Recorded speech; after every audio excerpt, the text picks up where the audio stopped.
Bismillah ar-Rahman ar-Rahim, wassalatu wassalam ala nabiyyina Muhammad wa ala alihi wa ashabihi ajma'in, amma ba'd. We continue the station of Tabatul, or isolation. And last week we spoke about what the concept of isolation was, or is, and we reviewed the first level, and now we begin with the second level of Tabatul. In this, Abu Ismail al-Harawi rahimahullah ta'ala says, الدرجة الثانية تجريد الانقطاع عن التعريج على النفس بمجانبة الهوى وتنسم روح الأنس بالله وشيم برق الكشف. Okay, I'm not even going to try to translate this because there's just so much terminology here. So I'll just go over it one by one. So the second level, to better appreciate the second level, we need to understand the difference between the first level and the second level. The first level is about isolating the self, isolating the heart. And remember, what we mean by isolation is not a physical type of distancing where we disconnect ourselves from society. Rather, what's meant by isolation is that the heart is no longer attached to these things, even though it is surrounded by these things, and even though it is participating in the world and in society, etc. So the first level of Tabattul is about isolating the heart from being connected and attached to the creation. Okay? The second level is about isolating the self from being attached, isolating the heart from being attached to the self. Okay, let me say that again. Isolating the heart, disconnecting the heart from being attached to the self. How so? For example, like the ego, right? Today, one of the biggest fitnas, one of the biggest tests of our time today is love of the self, ego. Love yourself and you're so important and all these things. Yeah, that's true, but all this is boosting and bolstering the ego. And now it's all about myself, and a person is willing to exclude himself from or disconnect himself from anyone and anything that hinders his own ability or her own ability to do what she wants, right? And look at marriage, for example. Marriage is one of the institutions that's suffering the most as a result of this. People just cannot commit. And when all these movies about someone thinking of getting married and whatnot, oh, I'm having cold feet, how can I commit? Being stuck to one person, all this responsibility, etc., it just causes them stress. Whereas, prior to modern times, marriage is one of the simplest parts of society, one of the simplest sectors of society, I should say, where marriage happened so easily, so quickly, and divorce happened, very, very smoothly. It wasn't this life-changing, traumatic situation that follows a person to the end of their life. Right? It wasn't like that. And perhaps part of the reason why marriage has become like that and divorce is because of this attachment and love for the self. So the second level focuses on how we isolate the heart from being connected and attached to the self, to the ego. So as always, he gives three advices, three elements to doing that. And the first one is mujanibatul hawa ومخالفته ونهي نفسه عنه لأن اتباعه يصد عن التبتل. The first one is by recognizing that our desires, right, is part of that dynamic. When the heart becomes attached to the self is when we pursue our desires. Okay? When we look to gratify ourselves, whether it's through food or through drink or through intimacy or through entertainment, whatever it is. When we pursue these things, what ends up happening is our heart becomes attached to these things. And since these activities are all about gratifying and satisfying the self, right, the heart increasingly becomes attached to the self. I hope that makes sense. Does that make sense? So one of the reasons why, does it make sense? Okay. So one of the reasons why this egotistic uh, personalities have developed in Western society is because of the ease of pursuing desires and satisfying desires, right? With the lifestyles that we have today, there's so much entertainment. There's so much food and drink available. There's so much intimacy available. Okay? There's all forms of entertainment are so easily accessible, right, that when we do this, what ends up happening is we develop a mindset that views the world as something that's meant to gratify and satisfy my own wants. So when we follow our desires, this is what ends up happening. The heart becomes attached to the self, becomes loving of the self, and anything that challenges the self, challenges the desires, is seen and perceived as an enemy. So when the Quran came, when you look at people, for example, and why certain people look at religion so negatively, and they're uncomfortable with religion, and they don't want religion to be part of their lives, it's because not only that, you find people who want to change religion, right? And this is something, I tried to contemplate when I was younger. What's the deal with these people? Why do they care about Islam? Why are they so adamant about participating in Islam even though it's not their thing? They want a non-practicing Muslim wants to be, and by non-practicing I mean like non-practicing, not someone who has shortcomings, for example, or someone who is on and off but still cares. I'm talking about people who just, they care less, and they're just not concerned about it. Why do some of these people insist on participating in the religious community? It just didn't make sense to me until I realized that, even the Quran points this out, that religion challenges desires. It criticizes desires. And therefore people feel offended and they become defensive when religion is put into the play, or when religion is present in society.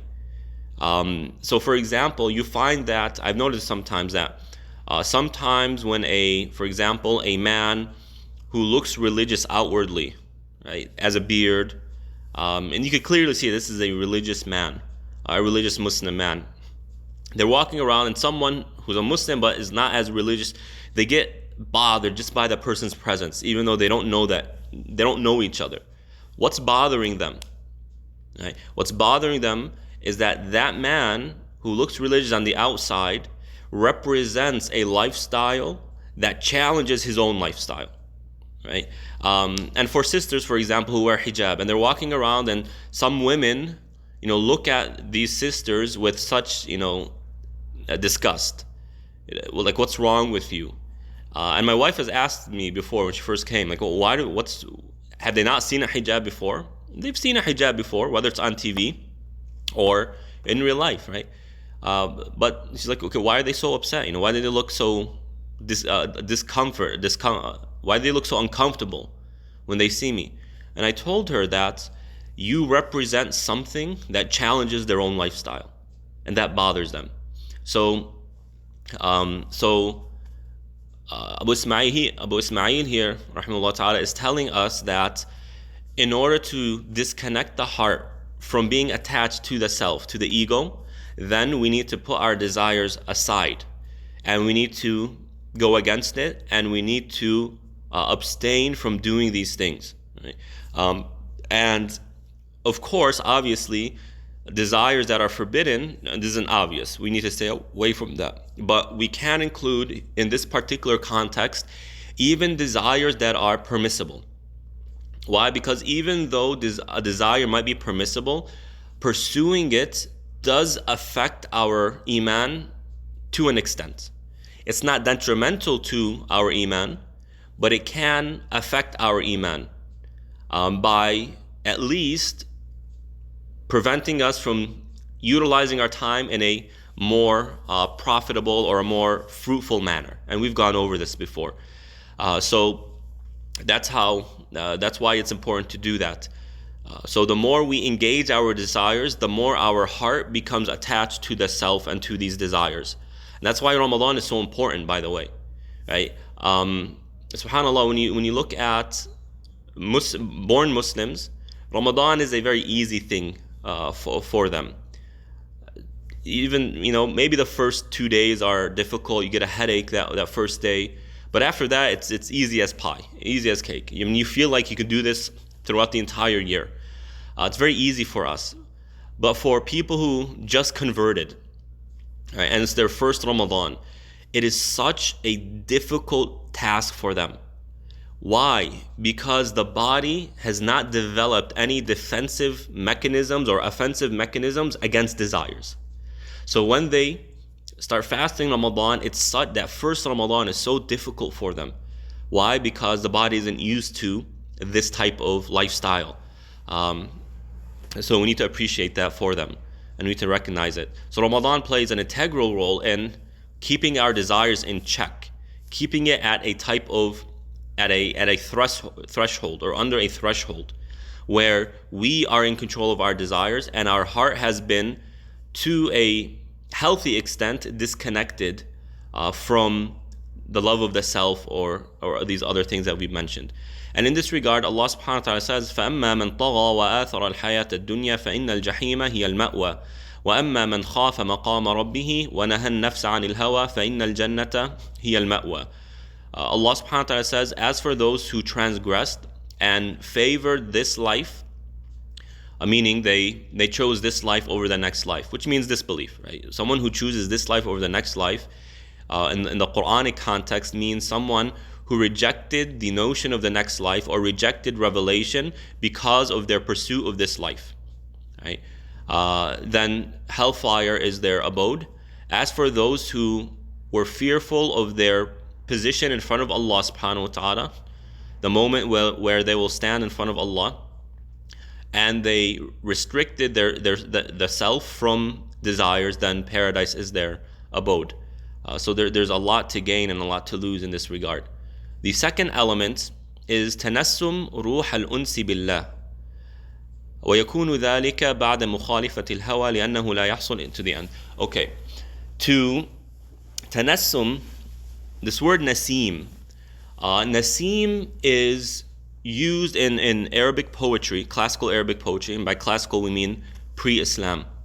The word nasim describes the feeling, the senses that are aroused when a very light wind, a light breeze passes by, and that breeze has the smell of nature in it. Right? So, for example, Imru al-Qais says, "Nasim al-Saba ja'at biray al-Qaranfuli." He says that the morning wind, the morning breeze, comes with the smell of Qaranful. You know it. I don't know what's it in English. You know that spice that's used in rice? Pretty sure it's used in biryani. Or maybe it's not. I don't know. It looks like a very small flower. It has like a stem. Not saffron. Not saffron. No, I know what saffron is. It's not red. It has like a small stem. One that looks like a flower? Yeah, it looks like a flower. An entire flower. Oh. What is it? It's either it's called star anise or the anise. It's not anise. Star anise, yeah. No, it's not anise. Right? Nice to see Farah. Here, let me get a picture.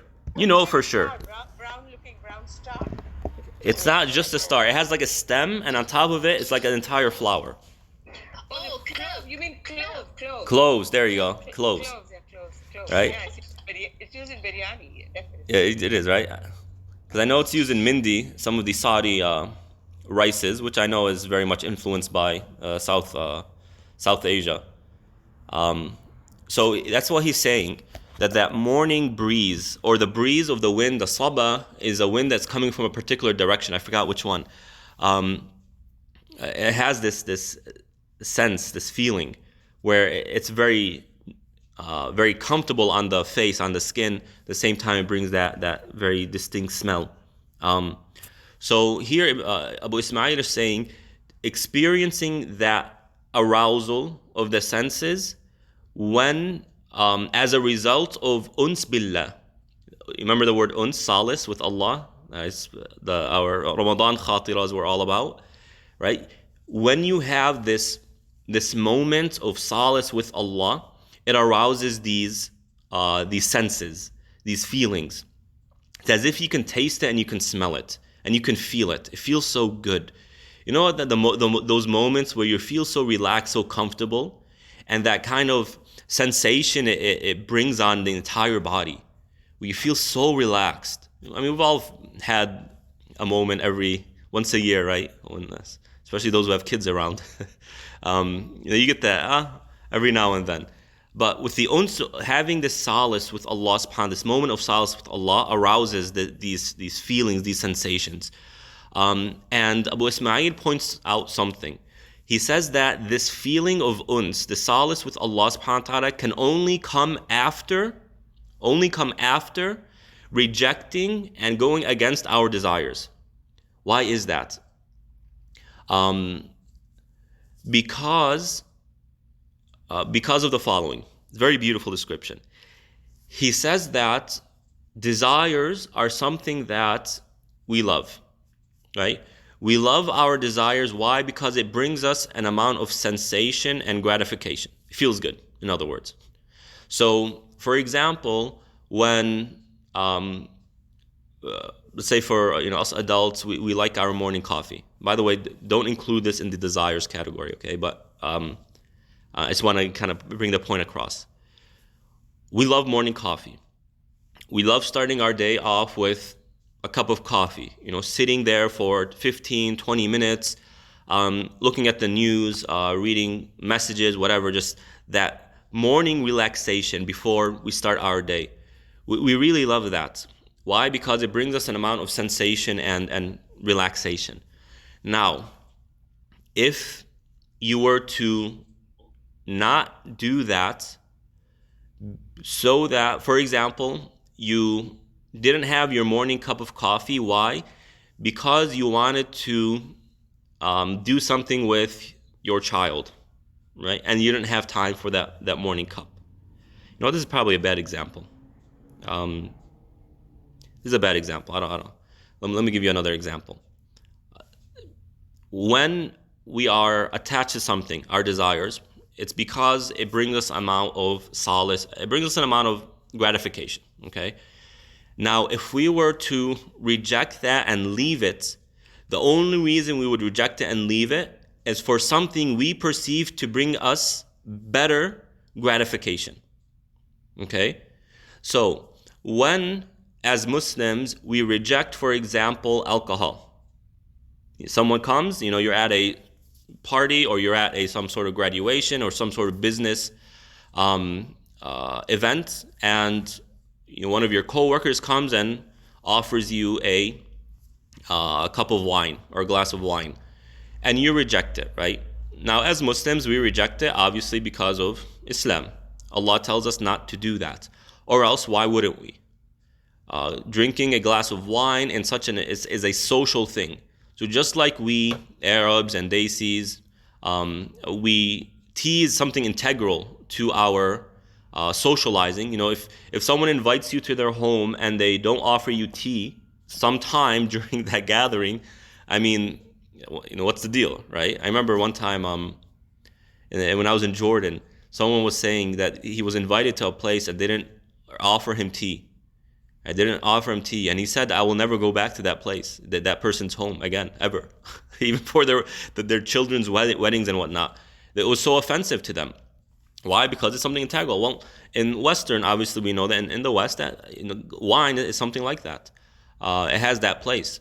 So when you, as a Muslim, reject that, as a Muslim, I reject that, you reject it because there's another perception at play. That by rejecting it, I am actually gratifying myself in a way far superior than if I were to drink this, right? And for us, that is obviously the command of Allah subhanahu wa ta'ala. we perceive that rejecting this, abstaining from engaging this practice or behavior will bring about a greater gratification. And I desire that, whether it's the love of Allah, paradise, reward, etc., whatever is in your mind. That's why we do it. So because we reject our desires, something that brings us gratification, for the sake of Allah, essentially we are rejecting a form of gratification in order to obtain a greater form of gratification. And that is the uns, and that is the reward that comes from Allah subhanahu wa ta'ala. So that gratification you feel by abstaining from a desire. Sometimes, man, I feel proud of myself. I could have done it. No one was around. No Muslim would have seen me. Right? It wouldn't have harmed my reputation, but I did it. There's a type of pride that comes about because of it. And this is a type of reward from Allah subhanahu wa ta'ala for that individual, that they feel good about themselves, that I was able to keep myself in check, and that makes me feel strong-willed, etc. So by doing that, we experience the uns of Allah subhanahu wa ta'ala, being with Allah subhanahu wa ta'ala. And this is a very important point that Ibn Qayyim rahmatullahi points out in this book and other books. And that is encouraging us to abstain from sin. One of the things he mentions is that when we abstain from sin, we feel that we are in control of ourselves and our desires are in control of us. And that feeling of being in control feels a lot better than the feeling of gratifying a particular desire. This is an interesting point.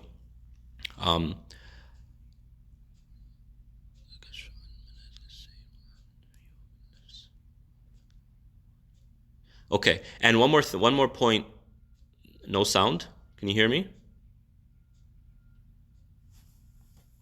I can hear you. Yes. Okay. I can hear you. It might be just you, whoever wrote that message, and Dr. Farah. It might just be you. Okay. One more point to add to this is that, so we understand the dynamics here. Why is it that we feel solace with Allah when we abstain from a desire? There's also another thing to add here, that because you left something for the sake of Allah, and that leaving is an indication that you love Allah more than that thing, and you love Allah more than that desire of yours, Allah subhanahu wa ta'ala rewards that person by giving them this uns, by increasing it, by showing them how to experience Allah subhanahu wa ta'ala, giving them a bit of information, a bit of insight on one of His names or attributes, etc. So that's the idea here, and this is a very beautiful part of this station, isolation. And if this was the only thing that comes out of isolation, then it would be definitely worth it. And then the third element of the second level is shiyam barq al-kashf بثلاثة أشياء, is that we unveil certain things. Okay, and in this particular concept, normally kashf in the language of spirituality refers to unveiling becoming exposed to the deeper meanings of a particular reality. And normally it has to do with the deeper meanings of who Allah is and the wisdoms behind what He says and what He does, subhanahu wa ta'ala. But here, although that's one of the elements at play here, the other part is that we unveil the realities of our own pursuit of Allah subhanahu wa ta'ala, right? So we unveil manazil al-sayr, the stations of pursuing Allah subhanahu wa ta'ala. We mentioned that sayr is Allah subhanahu wa ta'ala, the path or walking towards Allah. This is the whole idea of manazil, the stations at play here, that these stations are meant to either initiate this pursuit of Allah or keep us on the path, keep us going, and finally to increase the amount of energy we exert in our pursuit of Allah subhanahu wa ta'ala. So part of Tabatul, isolation, is that we understand the deeper meanings of these stations and what they represent and what they are meant to do. Also, to understand the deficiencies of the self, right? As well as the problems of our actions and our efforts and our good deeds, etc.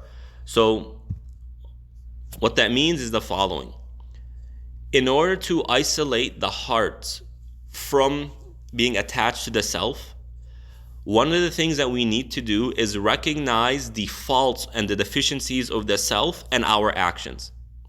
What happens a lot of times, in fact, this might be the norm, when a person begins their pursuit of Allah subhanahu wa ta'ala, when they start to become more religiously involved and engaged, they are blind and completely unaware of their deficiencies, their character deficiencies, and their spiritual deficiencies. They are at a type of high because they are doing something new, they're experiencing something new, and they become, they think that they know it all and they're able to do it all. And they don't realize the faults and the deficiencies of what they do and of their own characteristics.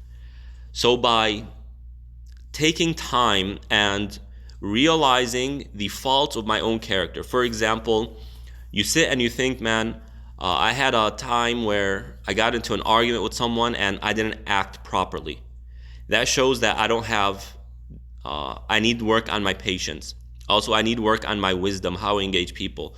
There was a time where I did something silly, and that's an indication that this characteristic needs improvement. I realized that I was talking to someone and they were praising me, and I felt so good about myself, and I felt like I was better than everyone else. I still have some arrogance lingering in my heart. I need to take care of that. This is the idea here, that each and every one of us will admit that we're not perfect. No one is perfect, and anyone who says they are perfect, then we obviously know that person is arrogant, and therefore they're not perfect. So no one is perfect, and realizing that and realizing why and what makes us imperfect is part of unveiling or part of disconnecting our hearts from being attached to the self. The more we realize our deficiencies, the more we realize our imperfections, the more we realize how much more we need to do in order to better ourselves, the more our heart becomes less dependent on the self and less trusting of the self, and therefore begins to search for a greater source. Now, for us Muslims, we channel that and we direct it to Allah subhanahu wa ta'ala. And therefore, the more we realize our weaknesses, our deficiencies, our imperfections, the more we recognize Allah's perfection. And we went over this before. Man arafa nafsahu arafa rabbahu. As the saying says, whoever knows their self, they know Allah subhanahu wa ta'ala. And one of the meanings, one of the interpretations here is that whoever knows the imperfections of the self recognizes and realizes how perfect Allah subhanahu wa ta'ala is. So part of disconnecting ourselves from being attached to the self, disconnecting our hearts from being attached to the self, is recognizing our imperfections. Also recognizing how the faults and the gaps and the voids in our actions, in our behaviors, and in our righteous deeds. You prayed 5 times. You pray 5 times, mashallah, a day, and you've been doing that for decades now, mashallah. That's very, very noble. Well, let's look at how much your salah has improved over these decades. Why are you doing that salah? How good is it? How much focus, how much khushu' do you have in your prayer? And the more you start analyzing this, I'll repeat it in just a second. The more you start analyzing this, the more you realize how imperfect we are and what we do is, and how deficient our righteous deeds are. And the more we realize Allah's grandeur and what is worthy to Him, or what is worthy of Allah subhanahu wa ta'ala, the more we realize how distant we are from that. And then our heart becomes disconnected, not dependent on our actions. So what happens sometimes with people who are beginners of spirituality is that, I pray 5 times a day, I fast Ramadan. What more does Allah want from me? You can see that they are dependent on their good deeds. And although that's not heretical, there is a type of weakness here. And that is their dependence is on something that can be affected and can go up and down. And that is a type of weakness. But here, when we disconnect ourselves from these actions, from being dependent on these actions, we search for something else to become dependent on. And that obviously we channel it to Allah subhanahu wa ta'ala. And therefore, my pursuit of paradise is not because I pray 5 times a day, right? I don't see the key to paradise as being my 5 daily prayers, although that is essential, and we know that, right? However, I depend on Allah to get me there, not my salah to get me there. The second, depending on salah to get to paradise, is not unethical. It's not un-Islamic per se. But as I mentioned, there is a weakness there. Rather, the stronger Muslims, people who have more spirituality, they realize the hadith of the Prophet ﷺ that says that no one enters paradise by their own actions, except they will only enter paradise by the mercy of Allah subhanahu wa ta'ala. So we are not dependent on our 5 daily prayers, our fasting and our zakat to get us to paradise, although they are conditional to paradise, right? My dependence is on Allah's mercy, because Allah's mercy is what gives me admissions to paradise, but also it's Allah's mercy that accepts my salah and my zakah and my fasting that I need in order to get to paradise in the first place, right? So that's the idea here. And then another part of this unveiling is that we unveil and we develop deeper insight and understanding of Allah's names and His attributes and the realities of Tawheed, and getting to know it better. Why? Because as the quote I just mentioned says, and Anti Nafisa, this is the quote again: "Man arafa nafsahu, arafa rabbahu." Whoever knows the self knows Allah subhanahu wa ta'ala. And there are 3 different interpretations as to what this means. And this isn't a hadith. This is just a saying. The more we know ourselves and what we as human beings are capable of doing and those limitations, the more we realize how profound and how powerful Allah subhanahu wa ta'ala is. So the more we look at ourselves, and as human beings we embody some of Allah's names and attributes. So we as human beings, we embody mercy, we embody strength, we embody wisdom, we embody knowledge, we embody might, we embody forbearance, we embody compassion, we embody hearing, seeing, speech, etc. But we know how sensitive all of these attributes are in the human being, as well as how limited they are within us.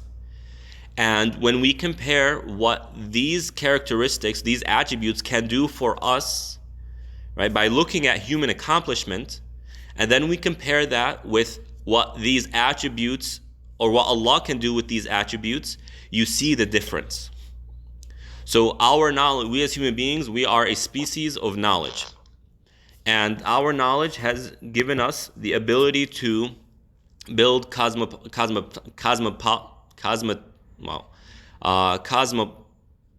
okay, the word is not coming out right. Cosmopolitans, our knowledge has given us the ability to build metropolitans, if I'm even saying that word right. It's given us the ability to make computers. What is it? Metropolitan? Yeah, and cosmopolitan. There you go. It wasn't coming out of my mouth.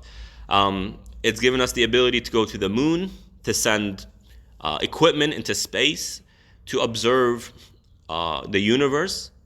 But even when you look at all of this, yes, we have been able to observe the universe But how much of the universe have we been able to observe? I mean, this might not even be a proper ratio. So little of the universe we've been able to observe. That's it. And so that's the idea here. The more we are able to understand the realities of Allah's names and attributes, the realities of Tawheed, and how they affect everything around us, and then we compare Allah's capabilities with our capabilities, it just gives us an amount of humbleness. We humble ourselves in front of Allah subhanahu wa ta'ala. Why? Because we realize the difference between the creation and the Creator subhanahu wa ta'ala.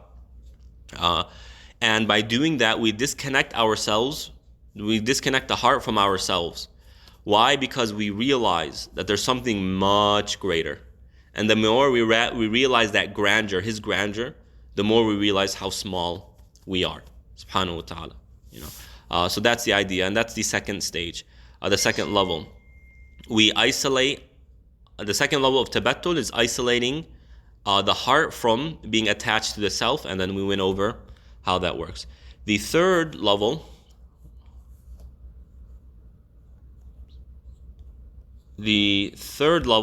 is الدرجة الثالثة تجريد الانقطاع إلى السبق بتصحيح الاستقامة والاستغراق في قصد الوصول والنظر إلى أوائل الجمع.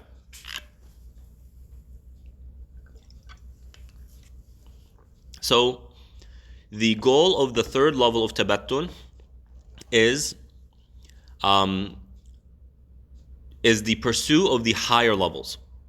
Okay, so we disconnected ourselves from the creation, and we've disconnected our hearts from the self. Now, we've disconnected ourselves, spiritually speaking, from everything in the creation, right? Because there are two categories, the created and the self, or I guess the self is part of the created.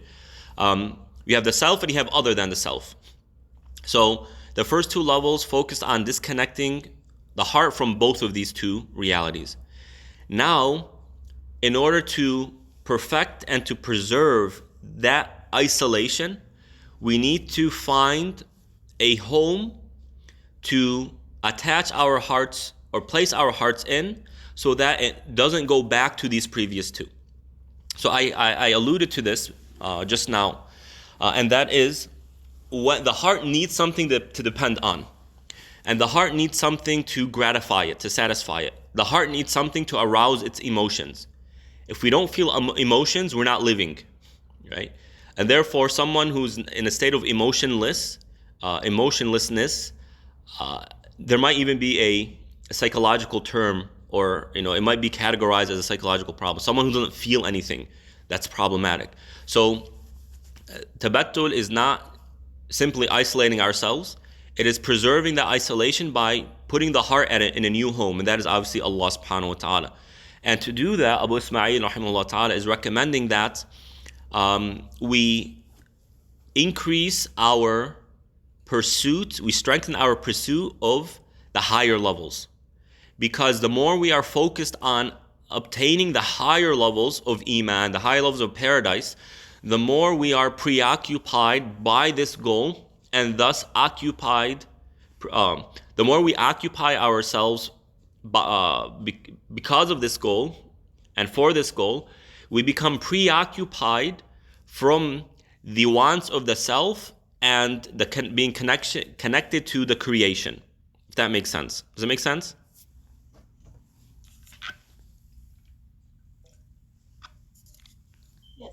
Yes, it does. Okay. So the idea here is, how do we occupy ourselves so that we don't become occupied by the self and the creation.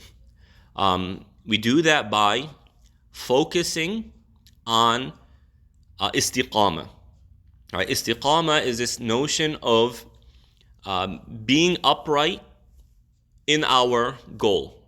So if you are an employee at a company, the company has certain bylaws and it has certain There are conditions and terms to your contract.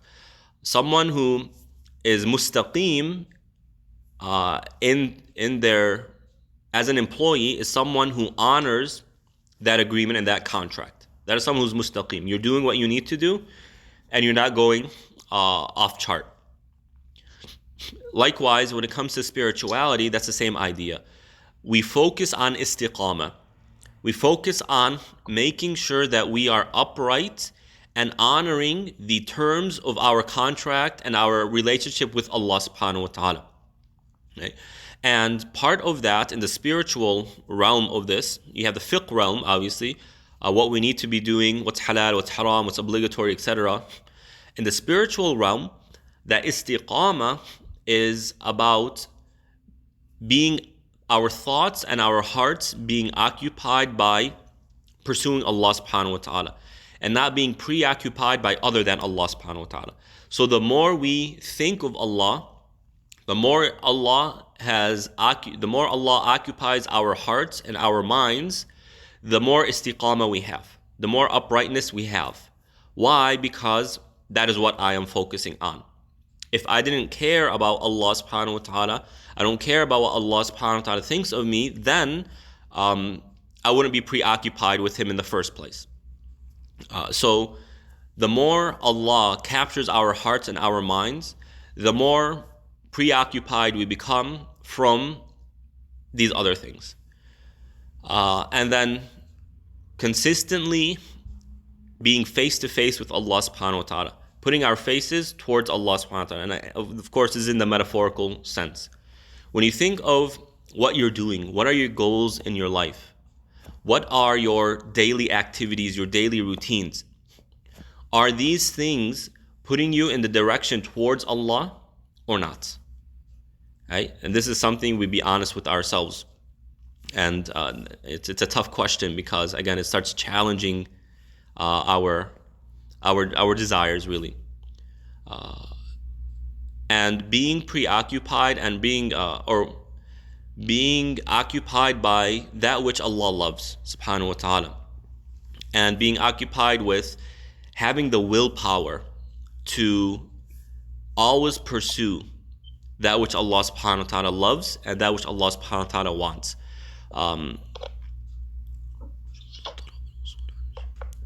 So I hope that makes sense. Basically, what this is telling us here, this paragraph, is that in order to preserve the isolation, and in order to preserve that isolation, the isolation of the heart, tabatul, we need to occupy our hearts and make our hearts dependent on Allah subhanahu wa ta'ala. And the way to do that is by honoring our relationship with Allah subhanahu wa ta'ala, preoccupying our hearts and our minds with Allah and with what Allah loves, and then living by that. And this way, our entire lives, or our lives in its entirety, becomes something that is meant to bring us closer to Allah subhanahu wa ta'ala, and is channeled for that purpose. And then النظر إلى أوائل الجمع. Here, part of the isolation and the preservation of tabattul is by recognizing that everything comes from Allah subhanahu wa ta'ala. Meaning, all that you see in the world, whether it's inanimate objects, whether it's nature, whether it's other human beings, whether it's the sky, the sun, the moon, your children, your spouse, your parents, your friends, your neighbors, your home, all of it, right, is nothing more than the result of a system Allah subhanahu wa ta'ala placed on earth and placed and made for us. And therefore, what that indicates is that everything goes back to Allah, and thus everything is dependent on Allah subhanahu wa ta'ala. Therefore, what benefit will I gain by being dependent on something that's dependent on Allah subhanahu wa ta'ala? Why not cut the extra link and be dependent on Allah subhanahu wa ta'ala from the start? That's the idea here. So if everything is under Allah's lordship, and everything is being managed by Allah, and everything is dependent on Allah subhanahu wa ta'ala, What benefit what will I gain by being dependent on other than Allah when those things are in the first place dependent on Allah and in need of Allah subhanahu wa ta'ala? I have access to Allah. Therefore, I become dependent on Allah. This realization helps the heart isolate itself from being attached to the self and to the creation. And this is very powerful. This is such a powerful point that if someone can truly experience this, as a idea, it's very easy to grasp. As Muslims, it's easy to grasp this idea, right?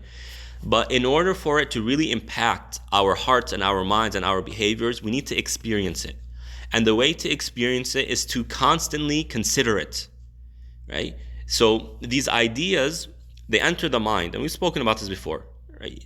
So this thought, this idea has entered your mind. The mind isn't going to do much for our behaviors. It's not going to impact the heart that much unless we're constantly considering this reality. And we're constantly seeing this reality in the reality. We're constantly seeing this idea in the realities around us. The more we think of it, the more we do tafakkur, it will lead to what? Here's a test, pop quiz. The more we do tadhakkur, the more it will lead to what? Tazakkur? What is it? Tazakkur? Tadhakkur, right? The more we do tafakkur, the more it leads to tadhakkur. So a simple idea, but a profound one. In order for it to reach the heart, to permeate the heart, you need to think about it a lot and you need to apply it in the way you view the world. And then finally, Ibn Qayyim rahmatullah alayh has a fourth level to this. And it is al-inqita' an muradihi min rabbihi ila muradi rabbihi minhu. So Ibn Qayyim adds a fourth level to this station of Tabatul. And this is something we've gone over before, but he found it relevant to be placed here as well. And that is to isolate the heart from its own wants, from its wants from Allah in place of what Allah wants from it. So as Muslims, our slogan should not be, our life should not revolve around what we want from Allah, but rather what Allah wants from us. And we've gone over this before, but just as a reminder, the reason why this is important is because it is essential to submission to Allah, which is Islam in the first place. The more we have this as our slogan, what does Allah want from me? The purer of an understanding we will have of who Allah is, the meanings of the Quran, and the more we will be able to submit to Allah. Likewise, there's a great benefit here, that what Allah wants for us is far more merciful and compassionate, healthy, and beneficial to us than what we want from Allah subhanahu wa ta'ala. So that is part of isolation, tabattul. This is a very, very beautiful station, and I hope I was able to at least somewhat articulate it in a way that's meaningful and beneficial to each and every one of you. And I ask Allah subhanahu wa ta'ala for tawfiq and to give us the tawfiq to be able to live by tabattul and to allow us to remember and retain the meanings here and to experience it in our lives. Perhaps through tabattul we can truly feel that solace with Allah subhanahu wa ta'ala. Sallallahu ala nabiyyina Muhammad wa ala alihi wa ashabihi ajma'in.